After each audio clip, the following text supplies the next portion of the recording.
Hi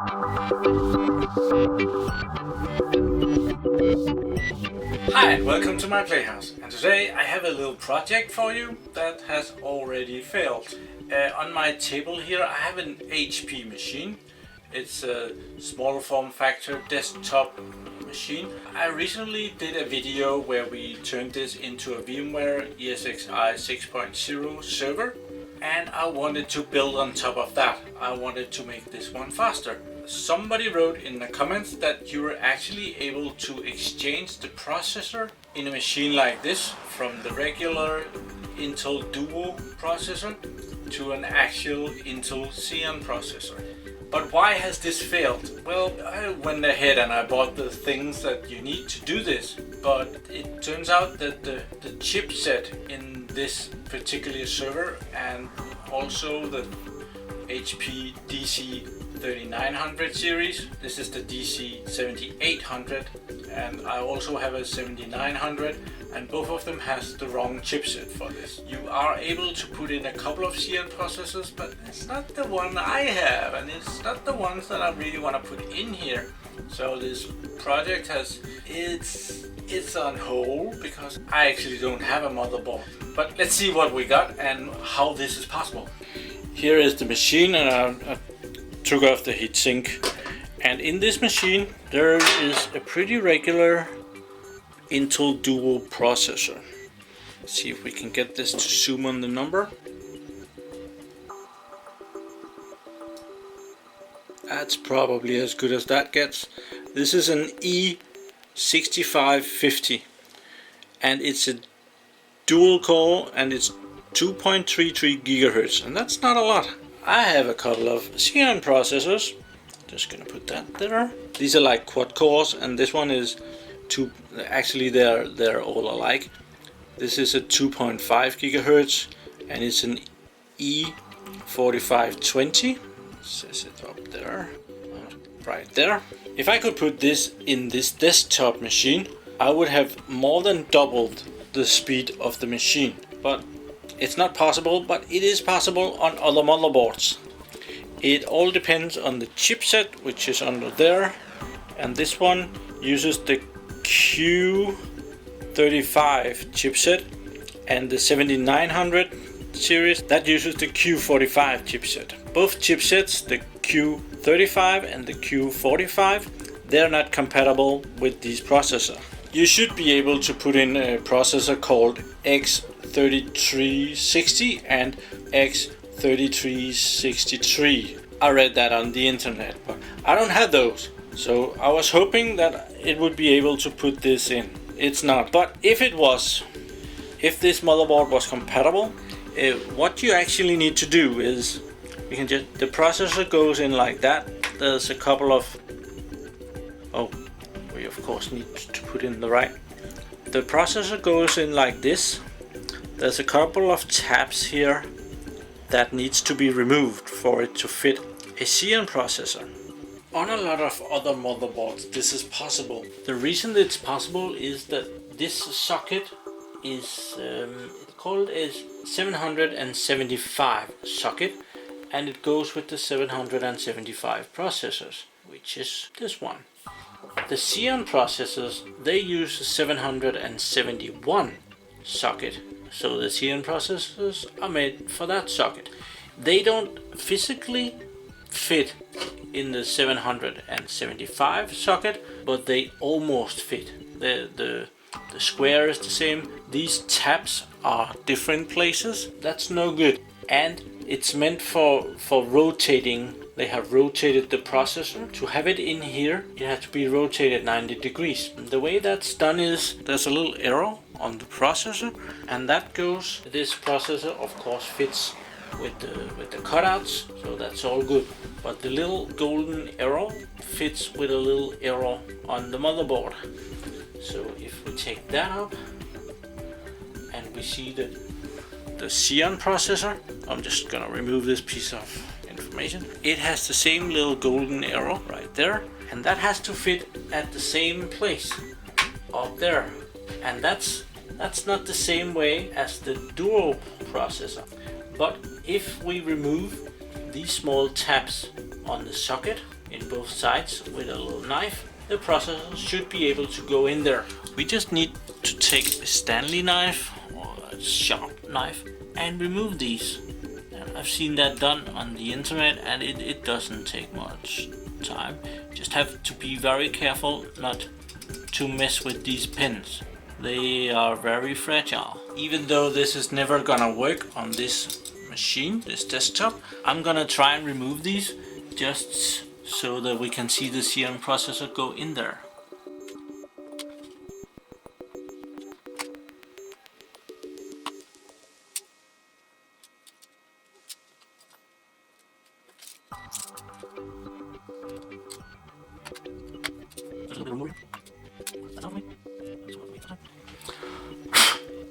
And it's landed somewhere else.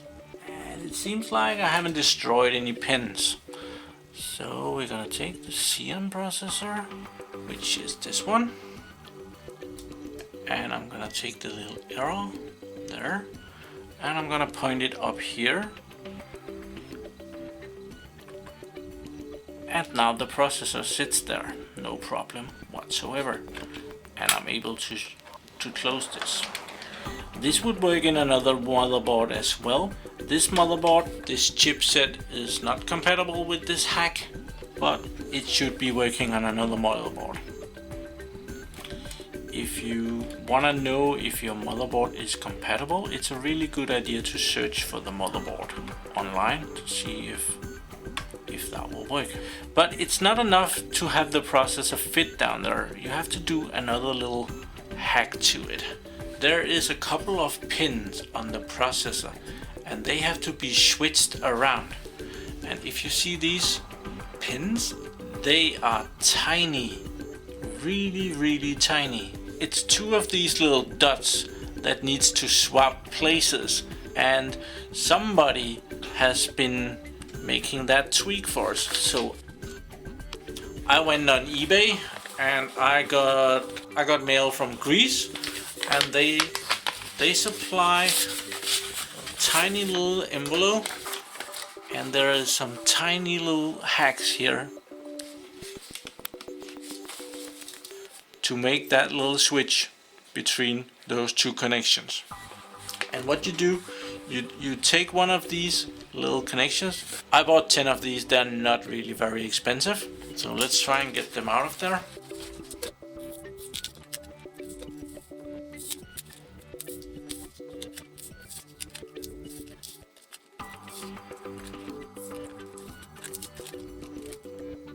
Okay, I don't think I'm gonna take off any more tape, because then they will start to fall out.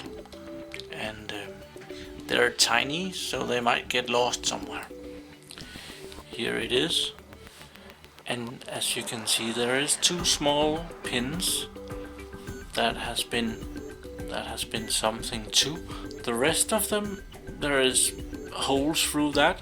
To mount this little thing correctly, you might see that there is a little arrow down here on the bottom of it, and that matches that little arrow down there. So this side, it's supposed to turn like this. On the back of it, there is two pieces of tape, like one at the top and one at the bottom, and you have to peel off that tape. And then you put it on the processor like this, and it has to match over the holes. And to get it in the right precision, you count the pins from this arrow and down here. Let's see if I can point that more precisely. Like it's supposed to be starting in number 10 pin. So 1, 2, 3, 4, 5, 6, 7, 8, 9, and then the strip should be right there. Let's just try and lay it there and see how that is.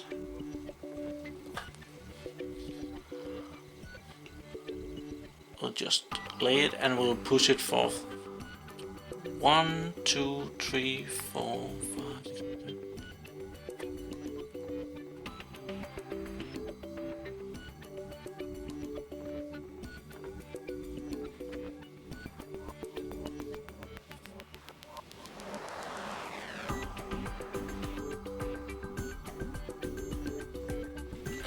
that would be it. It's supposed to be laying right here. I would have to peel off the tape for it to do that, and then it will trade places on those 2 pins underneath there, and the processor socket will attach to the top of this, and underneath this piece of tape those 2 will trade places. All the other holes the processor socket will be pinned through.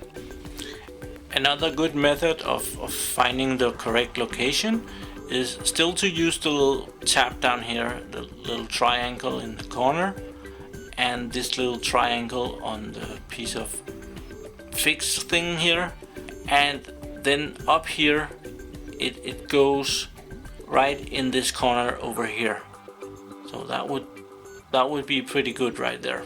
I'm gonna try and remove the tape and see if I can mingle this in place. I'll have to take it up again. See if we can remove the tape.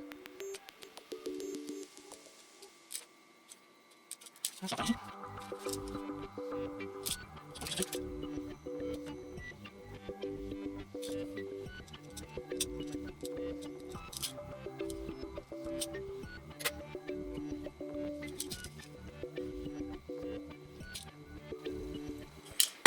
That's the other piece of tape.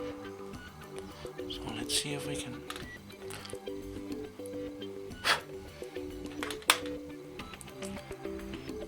If we can place this.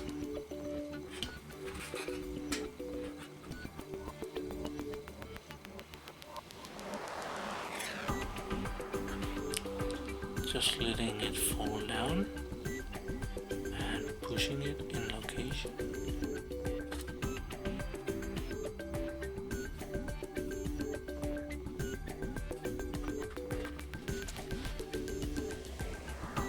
It's a bit harder when you have a camera in the way.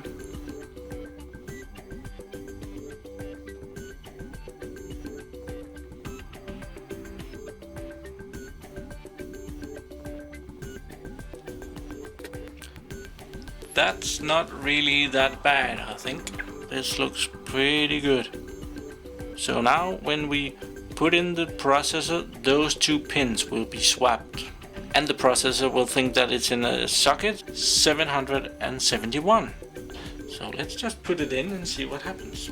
Once again, the triangle has to go up with where the triangle was before.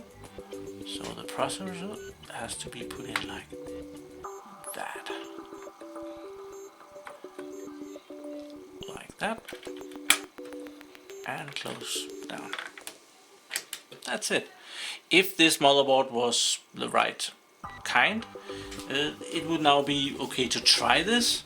A lot of motherboards needs to be told that this processor is okay, and it's a piece of microcode that has to be put into the firmware of the processor, and there is a lot of guys online that make microcodes and put it into the BIOSes on the different motherboards.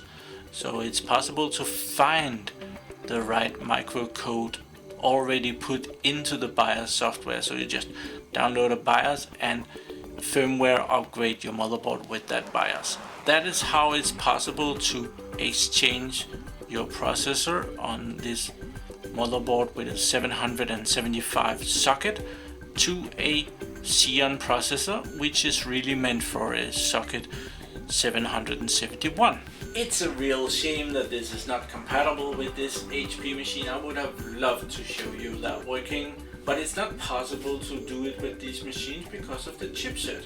Also, if you have another motherboard, one of the motherboards where you can overclock this, you can actually with that motherboard overclock the Xeon processor and get a lot more power out of it.